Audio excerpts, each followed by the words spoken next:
Phonograms are all around in all the words we see. Now, just because we're talking about phonics and we're talking about going beyond memorized words, it doesn't mean that all phonics programs are created equally. In fact, conventional phonics can confuse, frustrate, and yes, even fail our students. Marilee and I decided that we wanted to look into traditional instructional methods to see if there were anything there that may be causing some problems and some confusion. In doing so, it appeared to us that there were several approaches in conventional phonics that in fact could confuse, frustrate, and again, fail our children.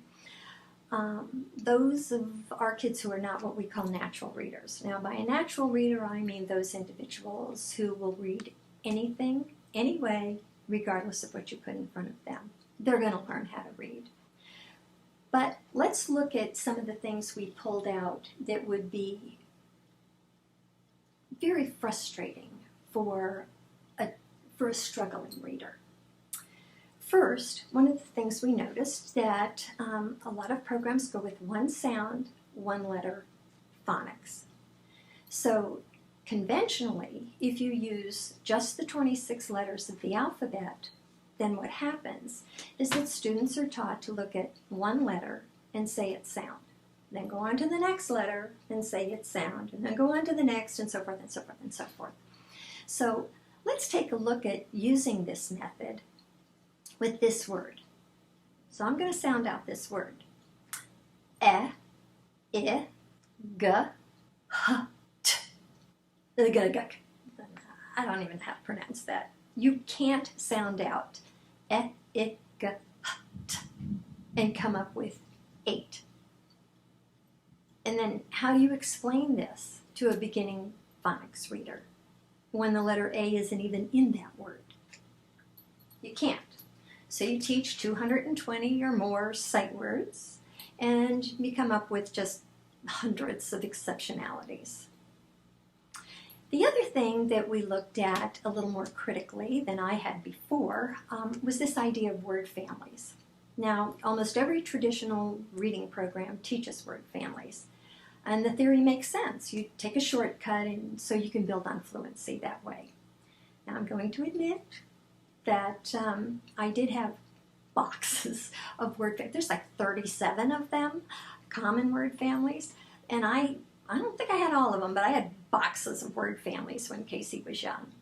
Now, the problem that I didn't realize then, but that when we analyzed this and really looked at it, we realized that even though this is a word family, each of those letters still represents a separate sound. So in this case, using the at-word family, we can see that after drilling and drilling and drilling, Casey, and most likely your students, will dutifully repeat the word family every time they see it. So that works really, really well in a sentence like this. The fat cat sat on the mat. But along comes a sentence like this one. The fat cat sat on the mat. At top, the flow at, with fatter in the bow at on the watter. Now, this may seem silly to you, but put yourself in the seat of an individual who typically, by nature, likes routine, structure, and predictability, and you're going to get watter. Now, the third area in which we saw the possibility for this confusion and frustration for those who have reading challenges is beginning blending with a consonant-short vowel-consonant pattern. Now note that I said short vowel. Most phonics begin with that short vowel sound. Their instruction and copious practice sheets ingrain the pattern with the short vowel sound. So here, if I follow the pattern I've been taught, then I am going to read the following words. K, a, t, cat.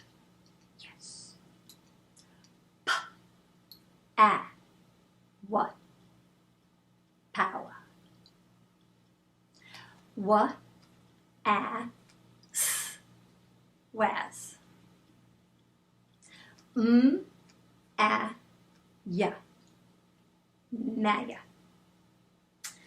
So again, when we teach one sound, that short sound of a vowel, and we drill and we drill and we drill this pattern, when it doesn't work, our readers will experience that confusion and frustration. So is it any wonder that many teachers having this experience fall back on sight words and survival words and say that phonics just doesn't work for our children and our adults? So being very, very sensitive to how these inconsistencies could cause trouble. What did we do when we developed Raising Robust Readers to make it easier? Really for all readers, but especially for struggling readers.